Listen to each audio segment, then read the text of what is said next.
Pemirsa, Jaksa Pinangki Sirna Malasari hari ini menjalani sidang perdana di Pengadilan Negeri Tindak Pidana Korupsi Jakarta Pusat. Jaksa Pinangki disidang atas dugaan suap dan gratifikasi dalam kasus Joko Chandra. Jadi jarak Anda adalah masing-masing 1 meter jarak. Penampilan terdakwa kasus suap dan gratifikasi Jaksa Pinangki Sirna Malasari dalam sidang perdana Pengadilan Negeri Tindak Pidana Korupsi Jakarta Pusat tampak berbeda. Kali ini Jaksa Pinangki hadir di sidang dengan mengenakan gamis dan kerudung. Sidang perdana Jaksa Pinangki dipimpin Ketua Majelis Hakim Eko Purwanto dengan anggota Sunarso dan Muhammad Agus Salim dengan panitera pengganti Yuswandi. Sementara itu penasihat hukum Jaksa Pinangki keberatan dengan dakwaan jaksa. Keberatan dakwaan akan disampaikan dalam pembelaan minggu depan. Ya nanti tanggapan detailnya itu nanti kita sampaikan dalam eksepsi yang akan kami sampaikan minggu depan. Tadi kan sudah disampaikan juga, ya ada hal-hal yang pasti kita keberatan dengan isi dakwaan itu. Detailnya kita tidak bisa sampaikan hari ini, tapi nanti kita lihat di minggu depan aja. Yang jelas ada beberapa hal yang memang harus kami berikan jawaban. Dalam kasus ini, Jaksa Pinangki diduga melakukan pencucian uang yang didapat dari Joko Chandra dengan membelanjakan 1 unit mobil mewah senilai 1,7 miliar rupiah. Membayar sewa apartemen mewah di Amerika Serikat pada 3 Desember 2019 senilai 412,7 juta rupiah. Membayar dokter kecantikan di Amerika Serikat senilai 419,4 juta rupiah. Membayar perawatan kecantikan dan rapid test senilai 176,8 juta rupiah. Membayar kartu kredit di beberapa bank senilai 483,5 juta rupiah dan 950 juta rupiah. Pembayaran sewa apartemen mewah lainnya senilai 525,2 juta rupiah dan membayar sewa apartemen mewah bulan Februari 2020 hingga Februari 2021 senilai 940 juta rupiah. Pinangki didakwa pasal Undang-Undang tentang Pemberantasan Tindak Pidana Korupsi serta Undang-Undang Pencegahan dan Pemberantasan Tindak Pidana Pencucian Uang serta Undang-Undang Permufakatan Jahat. Dari Jakarta, Tim Liputan iNews melaporkan.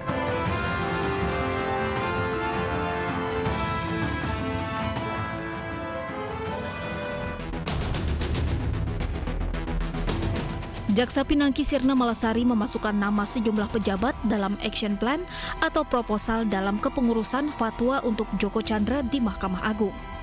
Dalam surat dakwaan yang dibacakan jaksa dalam sidang yang digelar di Pengadilan Tipikor pada PN Jakarta Pusat, terungkap 10 poin dalam action plan tersebut di sidang perdana Jaksa Pinangki.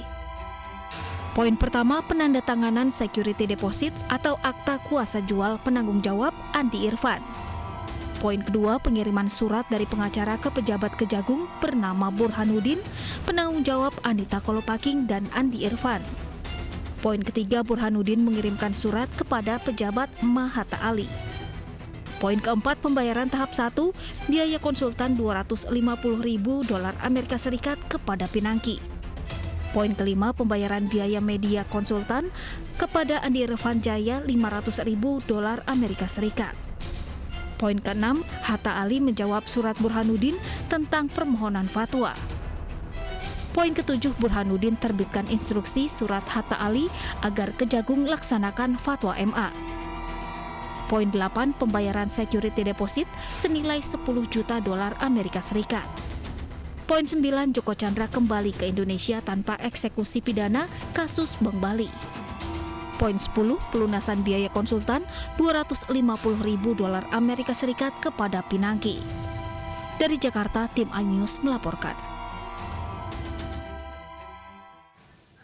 Kejaksaan Agung menampik keterlibatan Jaksa Agung Burhanuddin dalam action plan yang disiapkan Jaksa Pinangki untuk mengurus fatwa MA terkait kasus Joko Chandra.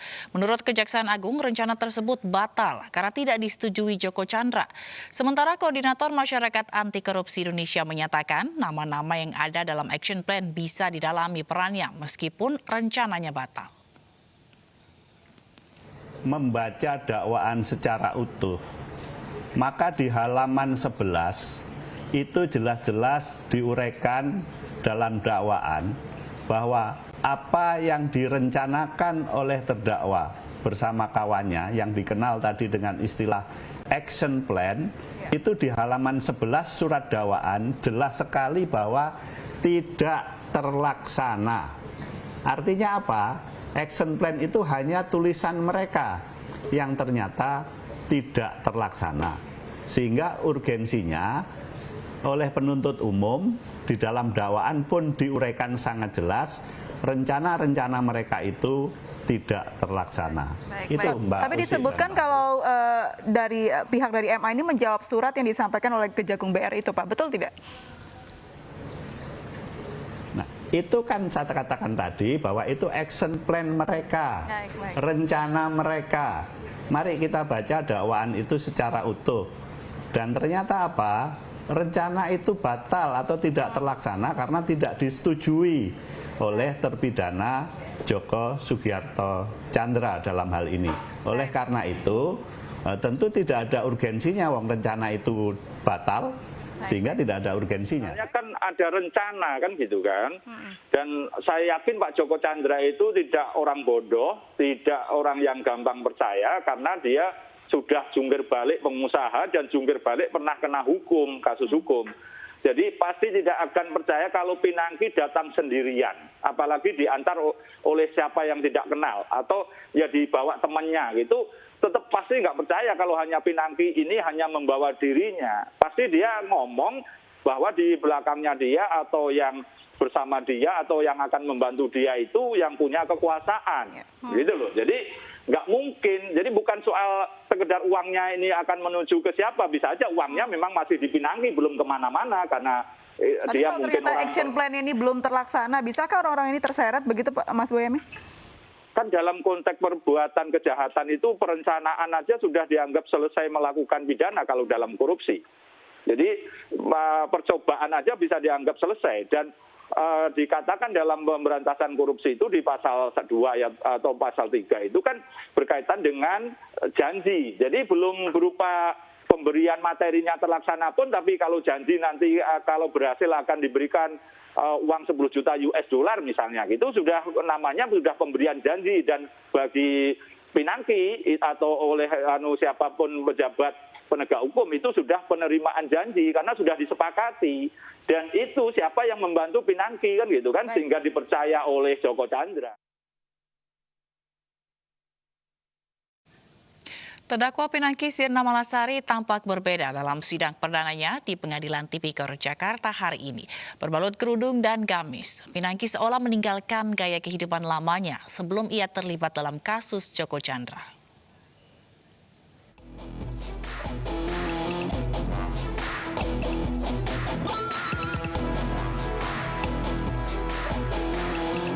Jaksa Pinangki Sirna Malasari, terdakwa penerima suap Joko Tjandra, menjalani sidang perdana hari ini. Ia pun hadir dengan tampilan yang berbeda. Hanya dengan berbalut kerudung dan gamis, Pinangki duduk di kursi terdakwa menjawab satu persatu pertanyaan.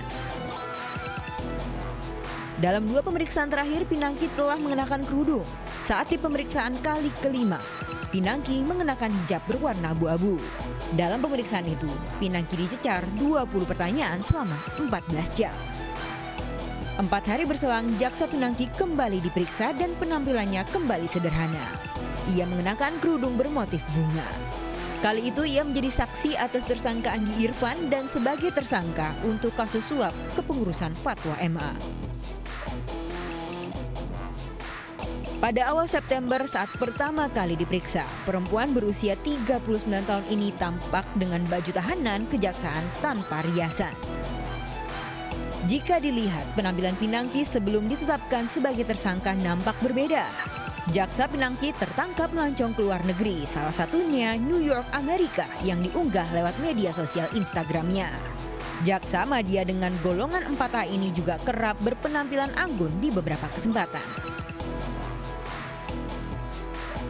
Termasuk saat bertemu terpidana Joko Tjandra. Kini perempuan kelahiran 21 April 1981 mempertanggungjawabkan perbuatannya di Pengadilan Tipikor setelah menerima suap gratifikasi untuk kepengurusan fatwa MA atas kasus Joko Tjandra.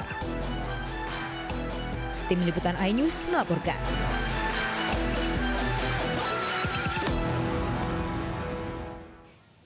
Berkas salah satu tersangka provokator dan penyebar berita bohong yang berujung terjadinya penyerangan Mapolsek Ciracas, Prada MI, akan segera dilimpahkan ke auditor militer. Sementara polisi militer kembali menetapkan satu tersangka dari unsur Angkatan Darat.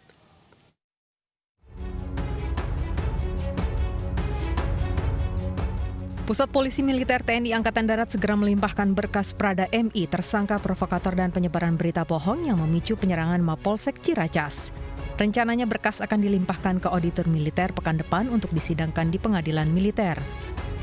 Prada MI dan puluhan prajurit TNI lainnya telah ditetapkan sebagai tersangka atas penyebaran berita bohong dan penyerangan Mapolsek Ciracas di Jakarta Timur 29 Agustus lalu. Dari hasil penyidikan diketahui motif Prada MI memprovokasi dan menyebarkan berita bohong karena takut kecelakaan yang menimpa dirinya diketahui atasannya lantaran masih dalam pengaruh alkohol. Informasi bohong tersebut menyulut kemarahan prajurit lainnya hingga mengakibatkan penyerangan Polsek Ciracas.